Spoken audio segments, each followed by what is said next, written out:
দেশের আইন শৃঙ্খলা পরিস্থিতি এখন কেমন? বর্তমানে বাংলাদেশের পার্সপেক্টিভে আইন শৃঙ্খলা পরিস্থিতি খুবই নাজেহাল অবস্থা।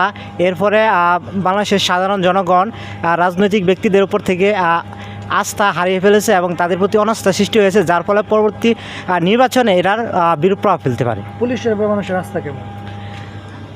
বর্তমানে বাংলাদেশের বিভিন্ন সাম্প্রতিক ঘটনায় দেখা যাচ্ছে যে পুলিশরা যেই ফোর্স গ্রহণ করা উচিত ওইটা গ্রহণ না করে তারা তাদের নীরব ভূমিকা পালন করেছে, যেটা আমাদের ফ্যাসিস্টরা শেখ হাসিনার আমলে যেটা ঘটনা ঘটেছিল।